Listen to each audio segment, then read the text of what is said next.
Junagadh Bharatiya Janata party જંગી લીડથી વિજેતા બનશે. કમલેશ મીરાણી. ગામડાઓમાં અભૂતપૂર્વ સમર્થન. કમલેશ મીરાણી. ભાજપ કોઈ ચૂંટણીલક્ષી પાર્ટી નથી.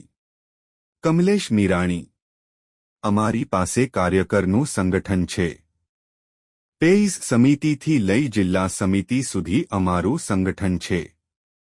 વિસાવદરનો વિકાસ ઝડપથી થશે. આપ પાર્ટીનું કોઈ અસ્તિત્વ નથી. એના કોઈ જવાબ આપવાનું જરૂરી નથી.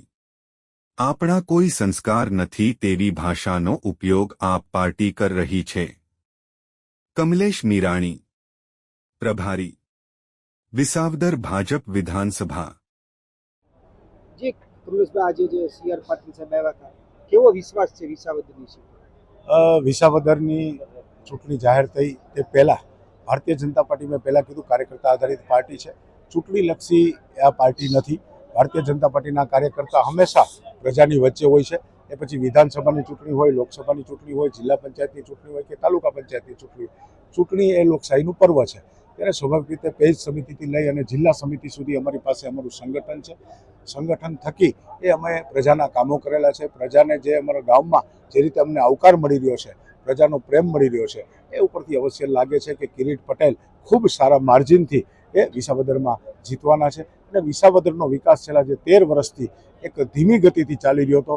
ભારતીય જનતા પાર્ટીની સરકાર છે, ભૂપેન્દ્રભાઈ પટેલનું નેતૃત્વ છે અને પ્રજાનો પ્રતિનિધિ એ ભારતીય જનતા પાર્ટીનો હોય તો જે વચ્ચેની કડી એક ખૂટતી હતી, એ કડી આ વખતે વિસાવદરની પ્રજા એ અમને આપવાની છે અને કિરીટ પટેલ જીતવાના છે. ખાસ કરીને આપ પાર્ટીના જે આક્ષેપો છે, સહકારી મંડળીના કૌભાંડ આ છે તે એના કોઈ જવાબ આપવા માટે આમ આદમી પાર્ટી એનું કોઈ અસ્તિત્વ ગુજરાતમાં નથી.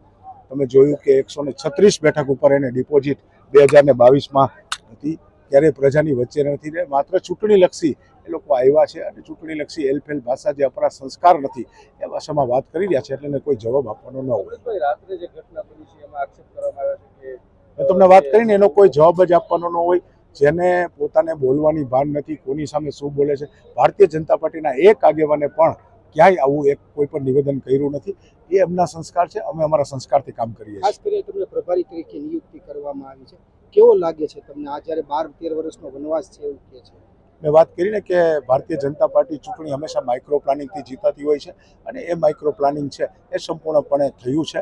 કાર્યકર્તાઓને જવાબદારી અપાઈ ગઈ છે, ગામ સોંપાઈ ગયા છે, શક્તિ કેન્દ્રો સોંપાઈ ગયા છે, બૂથ સોંપાઈ ગયા છે અને એનું પરિણામ એ આવતા દિવસોમાં તમને જ્યારે મતગણતરી થશે ત્યારે બતાશે.